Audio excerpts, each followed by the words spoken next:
Olá, eu sou a Lilian e hoje nós vamos dar continuidade ao nosso estudo sobre o Advento. Hoje eu vou falar a última parte, a terceira e última parte, e falar bastante desse período que dá início ao nosso ano litúrgico. Bom, continuando a questão da cronologia, no último estudo, parte 2, eu falei então de José, que foi escolhido sim por Deus para ser esposo de Maria e pai adotivo de Jesus. E terminamos o estudo do Advento 2 falando da consagração de Jesus no templo em Jerusalém. Agora, nessa terceira parte, eu quero falar dessas figuras, os reis magos. São mencionados no Evangelho de São Mateus, portanto, são memórias, confidências de São José, dizendo de homens que vieram do Oriente, portanto, leste da Palestina, aquela região da Mesopotâmia, atual Iraque, Síria, que vieram e foram chamados de reis magos, receberam esse título, não porque eles eram bruxos ou mexiam com magia, não, eram porque eram homens muito sábios, muito cultos, tanto que eles colocam: vimos sua estrela e viemos adorá-los. Então eles eram homens que tinham conhecimento de astronomia, eles não eram judeus, mas eles conheciam a cultura judaica, as profecias, a vinda do Messias, então tinham alguma autoridade religiosa, espiritual, junto ao seu povo. E com relação a essa realeza, é muito interessante, porque eles foram recebidos por Herodes, portanto, eles tinham alguma coisa de nobreza. E por isso que foram, a partir do século VI, chamados de reis magos. Bom, então, o que aconteceu? Eles viram a estrela, chegaram em Jerusalém e começaram: onde nasceu o rei dos judeus? E foram parar lá no palácio de Herodes, que tinha um castelo em Jerusalém, um palácio. E o Herodes falou: vocês estão procurando o rei dos judeus? O Herodes já ficou todo nervosinho. Herodes era uma péssima pessoa. Ele é narrado como um homem vingativo, cruel. Matou sogro, matou cunhados, matou a mulher, os filhos que gerou com essa mulher. Ele era uma pessoa difícil. E então ele veio com aquele papinho: quando que nasceu estrela? Mandou rapidamente os doutores da lei, os escribas, trazerem informação de onde nasceria o Messias. E aí eles falaram: olha, se nasceu em Belém, que a profecia diz isso. Então ele falou: vão lá na frente para os reis magos, né? Vão lá na frente e depois vocês voltam, me avisam que eu também quero ir lá adorá-lo. Mas na verdade ele queria acabar com a raça de qualquer concorrente ao trono, né? E aí o que acontece? Os reis magos saem de Jerusalém, vão até Belém, encontram o menino Jesus, José e Maria, e é interessante que no século IX eles passam a receber o nome de Gaspar, Baltazar e Melquior, ou Belchior. Eles representam o homem branco, o homem negro e o homem moreno, originário daquela região, Oriente Médio. Além disso, tem a questão dos presentes: ouro, que significa a nobreza, a realeza de Cristo; incenso, que significa a divindade de Cristo; e a mirra, que é uma espécie de óleo, perfume que passavam-se no cadáver, ou seja, já anunciando a morte de Cristo, a sua paixão. Então, eles encontram com Jesus e ali, naqueles dias, eles são avisados em sonho para não regressarem por Jerusalém. Então eles tomam outro caminho e vão de volta para suas terras. Herodes então está ali esperando os magos voltarem, esperando, e eles não voltam. Então Herodes começa a falar: bom, então vamos lá, vamos buscar esse menino aí que nasceu, esse rei dos judeus aí, para a gente dar um fim nele. E como ele não encontra, ele ocorre a primeira leva de mártires que são mortos por conta de Cristo, que seriam crianças de até 2 anos. Então ele dá uma hora, já que não achou a criança, todos os meninos com menos de 2 anos devem ser sacrificados. Então, na região de Belém, toda aquela região próxima, as crianças foram mortas com menos de 2 anos. Aqui, pelo relato de Ana Catarina Emeriti, a beata do século XIX, ela diz que o próprio João Batista, Isabel e Zacarias tiveram que fugir, porque eles moravam ali perto, uma certa proximidade de Belém, e para não correrem o risco de terem João Batista morto, eles também fogem e vão morar nas montanhas num grupo de essênios, tá? Que eu já expliquei que são numa das palavras-chave que eu fiz. José e Maria já não estavam mais nessa época. Veja, os magos foram embora, eles já tinham feito a consagração de Jesus no templo, portanto, eles pegaram as coisas dele e foram de volta para Nazaré, onde eles iriam morar naquela casinha que a Ana preparou para eles morarem. Então, eles ficaram por lá. Até que José foi avisado em sonho que ele devia pegar Maria e ir embora para o Egito, porque aquele rei, o Herodes, e nós estamos falando aqui do Herodes I, o Grande, que ajudou na conquista da Judéia, o Império Romano, e aí ele se tornou o rei vassalo do Império Romano. Então eles fugiram para o Egito e lá ficaram alguns anos. Novamente, pelo relato dessa beata, Jesus, José e Maria ficaram nessa região, Heliópolis, Mênfis, várias cidades. José trabalhava nessas cidades, e Jesus ficou ali por volta até dos seus 8 anos, tá? Até que José teve um novo sonho e foi avisado então que aquele que queria matar Jesus havia morrido. Portanto, eles já poderiam voltar para Israel. Mas, novamente, foi avisado para não ir para Belém, mas para Nazaré. Porque José pensava, não, ele é de Belém, então ele vai ser criado em Belém, a minha cidade natal. Na verdade, não. Ele foi criado em Nazaré, Jesus foi criado em Nazaré. Até porque José sabia, quando chegou perto de Israel, ele sabia que Herodes Arquelau, um dos filhos de Herodes o Grande, estava dominando ali a região da Judéia. E ele era tão cruel quanto o pai dele.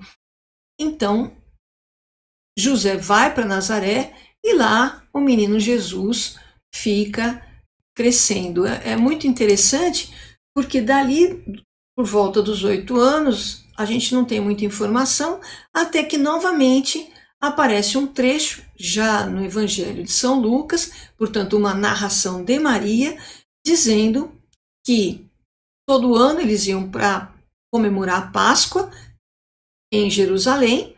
Eles desciam de Nazaré até Jerusalém por caravanas. Eles iam caminhando com outras famílias e todo mundo ia junto. E se passa uma coisa interessante.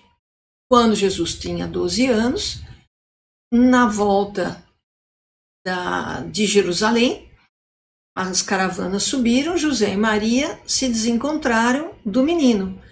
Perguntaram para os parentes, perguntaram para os amigos, alguém viu Jesus? Alguém viu? Ninguém viu Jesus. Então isso já tinha sido um dia de caminhada. Eles retornam para Jerusalém, ficam mais 3 dias procurando o menino em Jerusalém, até que o encontram no templo. E a Maria, preocupadíssima que o menino tinha desaparecido, José também, ele estava lá debatendo com os doutores da lei. E ela deixa um comentário muito interessante que ela fala assim: e o menino crescia e se fortalecia, enchendo de sabedoria, e a graça de Deus estava com ele. Nessa parte do Evangelho, deixa claro, então, as duas naturezas de Jesus. A natureza humana, em que ele crescia em sabedoria, portanto, aprendendo experimentalmente as questões naturais, a ciência natural, e ele era cheio de graça de Deus, portanto, a natureza divina. E O advento, gente, termina exatamente quando Jesus, com cerca de 30 anos, vai até o encontro de João Batista, que já batizava e já revelava a vinda do reino de Deus, a vinda do Messias, estava próxima, aquela coisa toda, e batizava os convertidos nas águas do Rio Jordão. João Batista, então, batiza Jesus. E assim o céu se abre, sobre Jesus desce o Espírito Santo na forma de uma pomba, e também uma voz que vem do céu dizendo: este é meu filho muito amado. Então, o que é bacana nesse final do advento é que dali se inicia também a vida pública de Jesus. A partir de agora, Jesus, primeiro ele vai para o deserto, onde ele passa pelas tentações do demônio, e na volta ele já começa a chamar os que serão os seus apóstolos, tá bom? Então, esse é o fim do advento. É um momento muito feliz, muito alegre. Nessa última etapa que eu estou falando do advento, eu quero falar agora da principal figura, que é Jesus Cristo.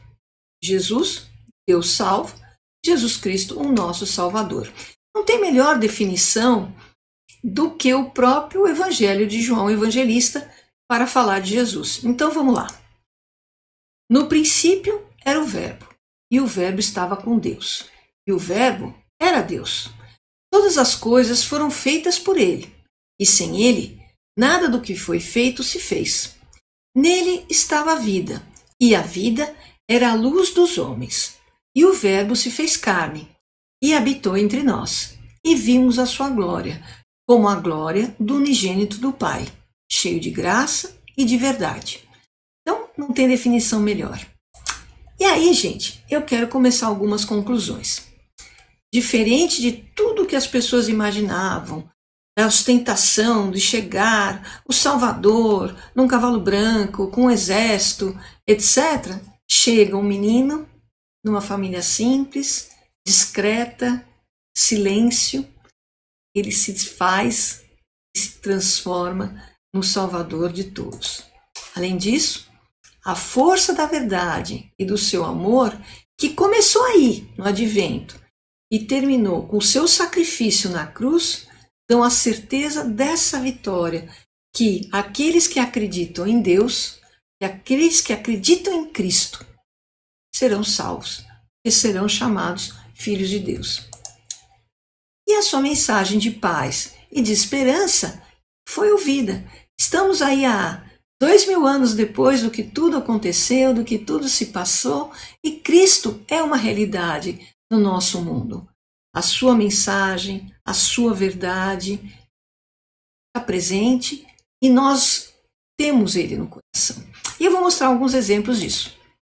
Esses exemplos concretos, para quem reza o terço, o rosário, quando você reza os mistérios gozosos que falam sobre a infância de Jesus, Anunciação, visita a Isabel, o nascimento, a consagração no templo, e depois esse momento em que ele está lá debatendo com os doutores da lei, você se sente alegre, se sente feliz, porque Deus se colocou no meio de nós. Então é uma alegria rezar o rosário, rezar os mistérios gozosos.